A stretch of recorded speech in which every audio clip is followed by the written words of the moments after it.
So, let's have the right triangle. So, basically, pag sinabi natin right triangle, so meron siyang dalawang perpendicular sides. Okay. And then, we have this hypotenuse. Ayan. So, ngayon, isa sa mga relationship na magagamit natin is yung Pythagorean theorem, wherein sabi dito, the square of the hypotenuse C will be equal to the sum of the squares of the sides of the right triangle. And then from this, ito na yung mga iba't ibang trigonometric ratios. So we have the sine, the cosine, and the tangent. So when it comes to acute angle, so ang gagamitin nating reference para dun sa acute angle natin to get the trigonometric ratios is itong theta na nasa, ano tawag dito, opposite ng side B. Ayan. So, and then adjacent po siya with side A. Then, of course, the hypotenuse is C. So, we have this following. We have the sine theta. So, that is defined as opposite side of the theta divided by the hypotenuse. So, the opposite side of the theta is B, meanwhile the hypotenuse is C. So, then, pagdating naman sa cosine theta, adjacent divided by hypotenuse. And then the tangent, opposite divided by adjacent. So, yan. Tandaan po natin to, no? We have the SOH. Ayan. So. Tapos CAH. So, we have Ka. And then TOA. So, we have TOA. Ayan. So, yung tinatawag na SOHCAHTOA. Ayan. Okay. So, yung ayan. TOA. Para madali nyo kagad matandaan, no? Yun. Of course, yung sine, that is sine of the angle is equal to opposite side divided by, or opposite side of the angle, theta divided by the hypotenuse. Cosine of the angle is equal to the adjacent side of the angle divided by hypotenuse, and the tangent of angle is equivalent to the opposite side of the angle divided by the adjacent side of the angle. Now, let's go to other relationship. We also have this the following reciprocal. Ayan. So, reciprocal po ito ng mga trigonometric ratios wherein the cosecant is actually the reciprocal of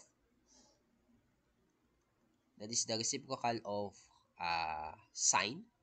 So, kaya kung mapapansin nyo po, yung kanyang sinabi dito is hypotenuse divided by opposite side, which is kabaliktaran nung sa sine. Sa second naman, that is the reciprocal of cosine. Yan. And then, the cotangent, of course, it's obvious. So, tangent naman siya. So, yan naman. No? So, i-total po natin yan. No? Okay. So, now, let's have some examples related to the trigonometric ratios. So, here, ang sabi dito, number 1, if the sides of a right triangle are A, B, and C, such that A is equal to 17, B is equal to 30, and C is the hypotenuse, find the value of the 6 trigonometric functions of angle A. Ayan. So, nga pala, pagdating nga pala dun sa triangle, okay, ayan. So, let's say we have this triangle. And let's say this is yung A is equal to 17, and B is equal to 30, and then yung C, hindi pa natin alam kung ano yan. So, yung angle A na sinasabi that is the angle opposite the side A. So, nandito siya, no, yung A. So, ito yung baling magiging reference natin para dun sa mga trigonometric functions, values. Tapos, ito naman yung B, tapos ito naman yung C. So, yung B, opposite siya nung side B, angle C, opposite naman nung hypotenuse C. So, first, para malaman natin yung mga trigonometric values, or ratios. So, kunin muna natin yung hypotenuse. So, we have this Pythagorean theorem. So, C squared is equal to 17 squared plus 13 squared. Then, get the square root. So, bali magiging square root ng 17 squared plus 13 squared. So, ngayon, compute natin kung ano magiging hypotenuse.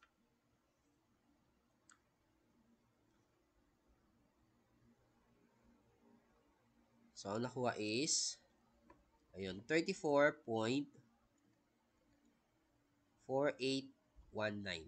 Ayan. So, yan po yung kanyang hypotenuse. Now, pagdating nga pala dun sa Pythagorean theorem, of course, kung gusto nyo makuha yung B, So, derive lang natin. So, we can have square root of c square minus a square. And then, kapag naman yung a, that is c square minus b square. Now, sige. Going back dun sa ating problem, hanapin na daw natin yung mga trigonometric function. So, simulan natin dun sa uh, una, we have the sine A or the sine of the angle A.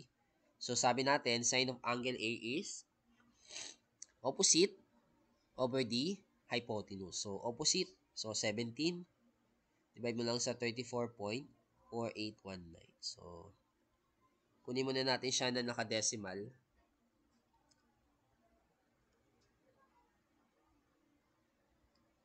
Yan. So, makukuha natin is 0.4930. Ayan. So, yan po yung una nating trigonometric function. Yan. So, now let's go to the next. We have the cosine of A. So, that is adjacent naman, 30 divided by the hypotenuse. Yan.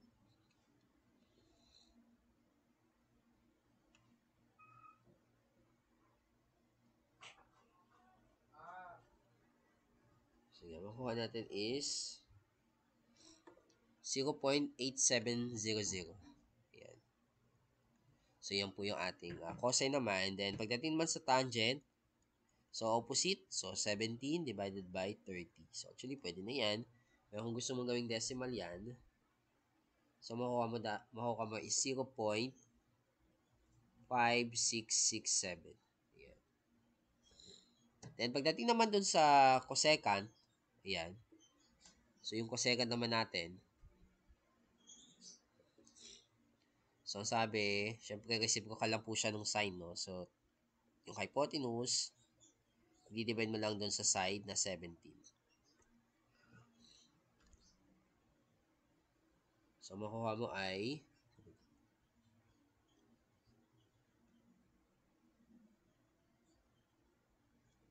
is 2.0283. Ayan. Then, pagdating naman sa second, we have 34.4819. Divide lang natin sa 30.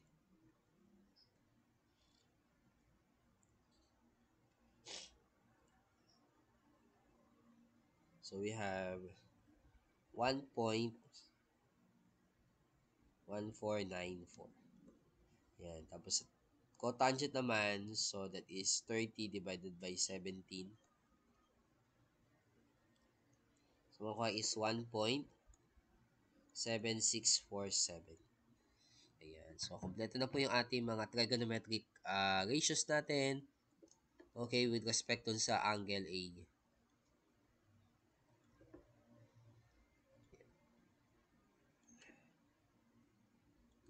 So, yan po. Yan.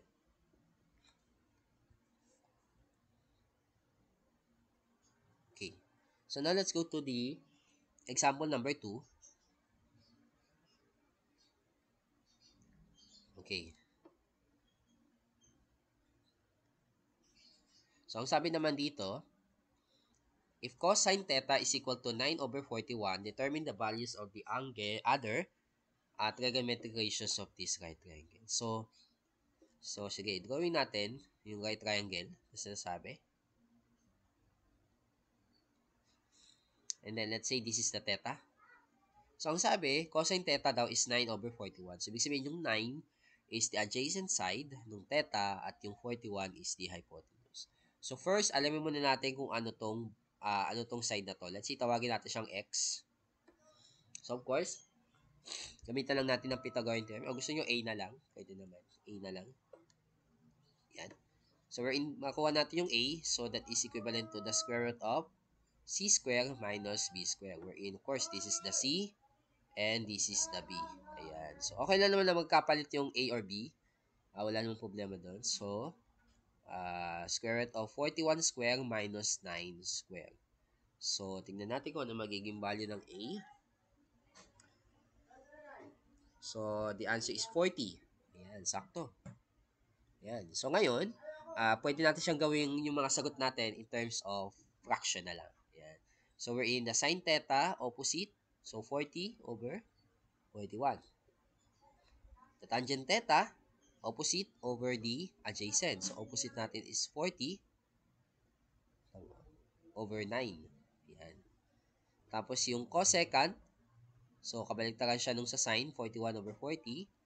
Yung second naman, which is the reciprocal of the cosine, theta, so it will become 41 over 9. Diba? Opposite over adjacent. Tapos, lastly, yung cotangent theta that is, ano ba to? Kabaligtaran nun sa ano. Yeah. So, tama naman. Opposite. Ay, mali. Ang opposite nga pala is 9. Ay, 40 tama. Ayan, 40 over 9. Ayan. Opposite niya is 40. Tapos, ayun, diba? Okay na. So, ito po, nakuha na po natin yung mga iba't ibang trigonometric ratios natin. Kapag halimbawa, given yung isang trigonometric ratio.